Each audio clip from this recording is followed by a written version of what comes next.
everybody, and welcome to HardAssetsInvestor.com. I'm Mike Norman, your host. Today, my guest is Wayne Kaufman, Chief Market Analyst at John Thomas Financial. Wayne, thanks very much for coming on the show. Thanks for inviting me. You're welcome. Now, you are a technician. You look at the markets through the lens of technical analysis. Why don't you give us your outlook now on the commodity markets based on your technical analysis? Okay. Right now, commodity markets, there's some very, very interesting things going on. I do classic charting analysis, looking at different time frames, daily, weekly, monthly. In addition, I look at other aspects of commodities, like there's something called the Commitment of Traders Report, and that's put out every week by the CFTC, the Commodities Futures Trading Commission, and they break down the positions of three groups. You have the what are called the commercials. These are the people or companies that actually own the underlying asset. Right. And transact in the actual business of that commodity. Correct. And they're considered the smart money. Then they have what are called the large speculators. Those are big hedge funds. They're just speculating. And then you have the third group is the small speculators. That's the average guy who might decide to trade some futures. They're considered the dumb money. So are we really looking more at the commercials, the smart money, and the small speculators, the dumb money? Or how much now of a factor have the big hedge funds and speculators become? Because I know in the past it's more or less been, hey, what are the hedgers doing and what are the small speculators doing? And you'd like to be on the side of the hedgers. That's correct. I would say most of the time we're looking at what the commercials, the smart money is doing. But when you see the other guys at extreme levels, you want to go the other way. Mm-hmm. So they're a good contrarian indicator. That was a great question, and that's exactly right. They're a contrarian indicator. So looking at the landscape now in some markets, for example, metals or oil, what are the commercials doing? Are they giving us any signals right now as to maybe upcoming market moves? Well, right now the most interesting area that I'm watching is gold, because gold has made, on the charts, has made a nice move. It's broken back above its 200-day moving average for the first time in a while. It really had a nice breakout on the charts. Interestingly, the commercials, who for a multi-month period, commercials are usually short. So the thing you want to do is see the degree of short.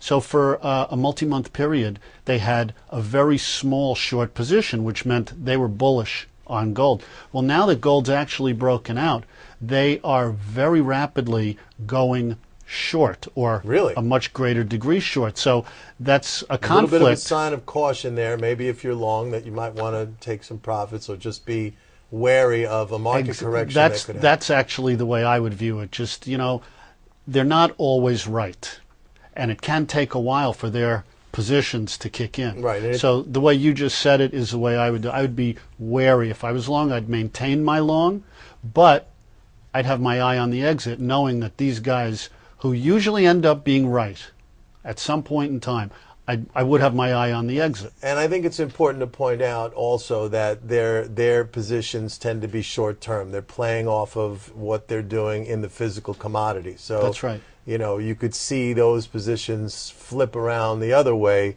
in a fairly short period of time. And it doesn't mean, when they do establish a high short position, it doesn't necessarily mean bearish. It can mean that they think that the commodity is going to stay flat, and basically they're like selling covered calls. As they're selling the futures, that doesn't mean they're expecting a plunge. I'm interested, as a technician, how does gold look to you in the very long term? I mean, if you look back historically, not just at gold but at many commodities, you see the pattern of relatively flat prices, then a price spike which endures over maybe a year or several years, then a return back to a relatively stable period. But now we've seen something where prices just seem to be on sort of a secular uptrend. I mean, do you think that this is something sustainable, that we'll see really significantly higher prices, not just for gold, but for other commodities? I think the answer to that question is going to come over the next few months. Really? Yeah, and Why is that? I look at, again, different time frames. The monthly chart on gold up until 6-8 months ago was just a sight to behold. It was just an absolute beautiful upslope. I don't think it cracked. It took in many years it didn't crack its 3-month average on the downside. It certainly didn't come near the 12-month average on the downside. So then it recently did, as we've had this little correction in the price of gold that we saw. And by the way, silver looks really identical to gold, which makes sense. So gold has been basing, and now it's starting to move up again. So the question is, what's going to happen as we get into this little uptrend? We're back above the 200-day moving average, and the question now will be, will we sustain? Are we going to fall back down? Will we challenge the prices? I forget where it was, about 1550 or 1600. It's got very strong support there. If we can just maintain that and then start to go up again, the longer it makes a base at those levels, the less of a chance that it's going to start going back down. So we will get an answer to that shortly. Yeah. Now, how important have commodities become in the overall analysis of assets? I mean, in the past, and you come from a sort of a traditional asset background, stocks, bonds, securities, how important now is the analysis of commodities in that, whole picture? That is a really important question. Going back into the 90s, nobody bought commodities. You had your gold bugs who were considered nutty people, and people played equities. They bought equities and they bought bonds if bonds was for them. But we were in a historic bull market for equities, and sure, that was really what people concentrated on. Then about 10 years ago, they started doing research, and they proved mathematically that there's a tremendous benefit to even the average investor owning some degree of commodities. Like diversification, non-correlation. Absolutely right. So there has even been some data that said that as much as 30% of your assets in commodities was very beneficial for your portfolio. In addition, you've had, since the year 2000, you've had ETFs, exchange traded funds, that allowed... Makes it easier. Makes it a lot easier to get into. These days you can buy an ETF on everything. You want to buy cows, you can buy commodities like that. The moo.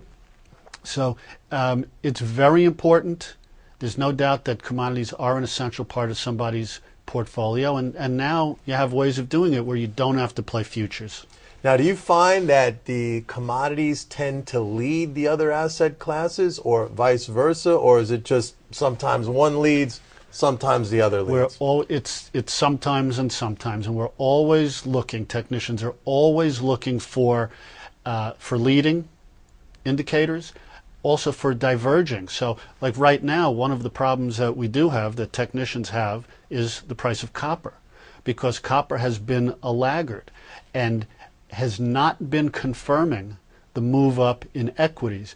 Copper is supposed to be very sensitive industrial metal and an economic indicator. Copper is known as the metal with a PhD in economics, right, because it's got a very high positive correlation to stocks, or to the S&P 500. So it's been in about a 2 to 3 month base. It's below the 200-day moving average. So here you've got S&P 500 in a bull market, if you define that as being above the 200-day moving average. Gold back above the 200-day moving average. Oil just bumping up against now at this $96, $97 level. There's resistance. That's where the 200-day moving average is.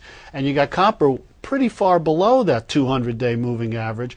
It's now in the top of this 2 or 3 month base that it's been making. But it really needs to get back out to confirm what's going on. Otherwise, technicians are not going to be happy, and they're going to say negative divergence, and that'll be a little right bit of a now, red flag. technicians basically on the sidelines when it comes to copper, saying it has to be confirmed by a move above or below a particular level. Yes. Right now. Yeah. Now, I want to talk a little bit about the grains in the time we have left, because we saw a huge move over the summer due to the drought. How do the grain markets look on the charts? Specifically corn, I would say. You know, I think they're starting to look a little spiky, but and I was in the grains last year and a half ago, and I was too early. You know, they showed very nice uptrends. They were Don't you hate that? Well, you see, that's an interesting thing. That's also part of the difference between trading commodities and trading equities, for example. If you're going to trade commodities, you've got to be willing to put up with tremendous volatility. The commodities themselves are far more volatile than stocks, and the commodity-related stocks are more volatile. So does that mean by definition you should really be more short-term, or just, you know, understand that you're going to be dealing with a lot of volatility? Technicians tend to be short-term. Otherwise, you know, if you're going to just try and figure out the macro aspect and take long-term positions, do you really need to look at charts? So technicians, just by our nature, we want to be short-term. We want to get in at the right time, even if the move is going to be a long-term sustainable move. It's all about timing. It's all about timing. So, but yes, relative to commodities, I think a short-term feel is very important to keep you from getting whacked around on what could be a short-term move in the wrong direction. Even if you end up going the right way, who wants to have those sleepless nights worrying about your position? Yeah, absolutely. So very quickly now, what's your best bullish bet that you see out there on the charts? Best bullish bet? Well, I'd probably, are you talking strictly commodities or overall? Commodities. Strictly. Well, give us overall. What's your best bullish bet right now? Best bullish bet are just certain select companies. The reason I say that is due to the time of year that we're in. You know, September and into October, seasonally not the greatest time for stocks.